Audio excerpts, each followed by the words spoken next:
आंखों से सीधा देखें। अब श्वास भरें, ऊपर उठ जाएं, पीछे से पंजे बाहर निकाल दें, पंजे बाहर निकाल दें और वहीं से सारे शरीर को नीचे ले आए, गर्दन ऊपर ऊपर। यहाँ आपकी थोड़ी गोनियां बेंड हो सकती हैं। फिर पैरों को आगे करें, फिर उसी हिस्से के, इससे पहले मैंने बोला था कंधों के साथ सटे हुए, कान जो है कंधों के साथ सटे हुए और शरीर को बिल्कुल पीछे ले जाएं। अब उसी पैर को आगे लेके आना जो पहले आपने स्टार्ट किया था। आपको पता कौन सा पैर स्टार्ट किया था, उसी पैर को आगे ले आओ दोनों हाथों के बीच में। फिर श्वास भरें, ऊपर उठा दें, पूरा ऊपर रोके, हथेलियां वही रहेंगी, ऐसे सीधा बैठ जाए। बस नीचे की ओर दबाव दें और नीचे दबाव दें।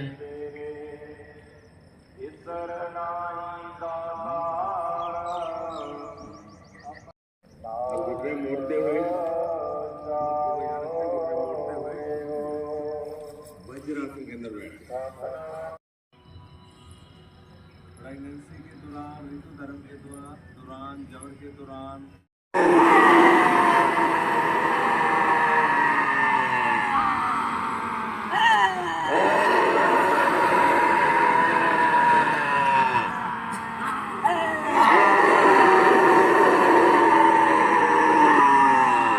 एक बार और ये आपने गर्जना शुरू कर देना, आपकी सलेवा अच्छी से बननी शुरू हो जाएगी।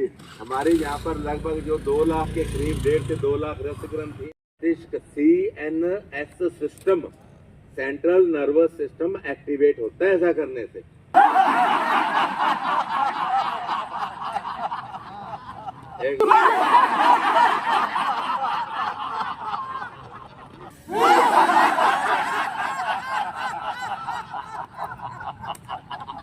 एक बारी और लो, तुम्हारे वालों घर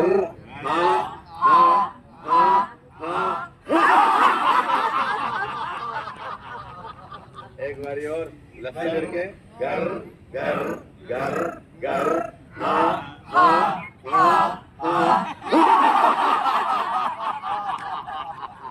का ऑफिस देखा, देखो ऐसे ऑफिस कहीं कहीं स्थापित है, तो ये एक बड़ा कार्य है हमारे शरीर की में कोई गड़बड़ी। मैं चंद्रपाल योगी, जिला कोऑर्डिनेटर के साथ साथ प्रांत प्रभारी हरियाणा पतंजलि योग समिति, क्योंकि हम ये सारे जिला के अंदर, सभी तहसीलों के अंदर, सभी गांवों के अंदर छोटे छोटे योग शिविरों का आयोजन कर रहे हैं।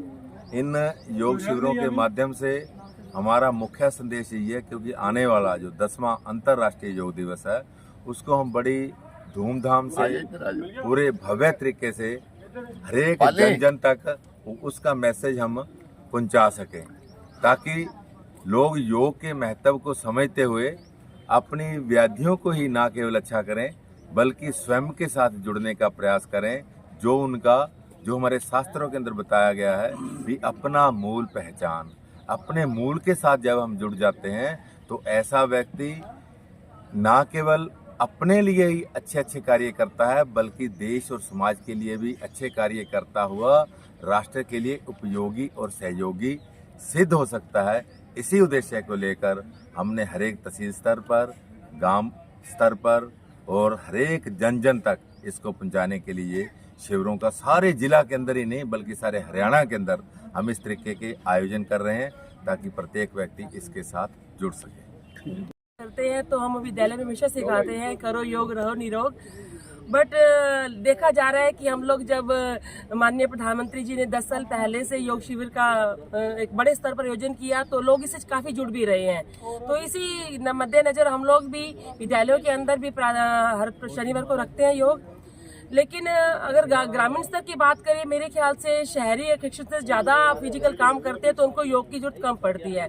शहरी क्षेत्र के अंदर महिलाएं जो हैं वो फिजिकल काम नहीं करती हैं, तो हमें ज़्यादा ज़रूरत है और विदाउट एनी कॉस्ट यहाँ हम योग शिविर में आनंद भी ले रहे हैं, क्योंकि इसे मनोरंजनात्मक तरीके से योग करवाया जा रहा है।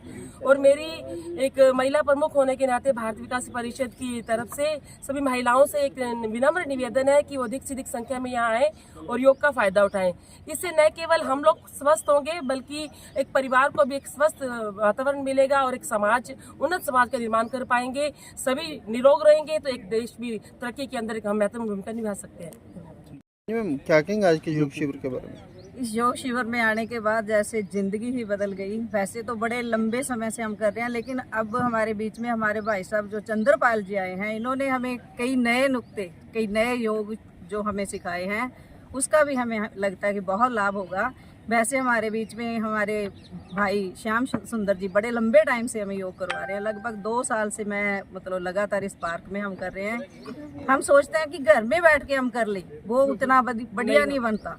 यहाँ अच्छी ऑक्सीजन के बीच में, सभी लोगों के बीच में तालमेल बिठा के जब करते हैं तो बहुत आनंद आता है। और हमारे माननीय प्रधानमंत्री जी ने जो एक विश्व गुरु बनने का एक सपना देखा, उसमें भी हमने ये अहम भूमिका निभाई है कि पूरे विश्व में 21 जून को एक प्रोटोकॉल के अंदर जो योग होता है उसमें हम सभी भाग लेते हैं और हमें एक सभी स्वाभिमान महसूस होता है कि हम पूरे विश्व का एक अगुवाई कर रहे हैं। तब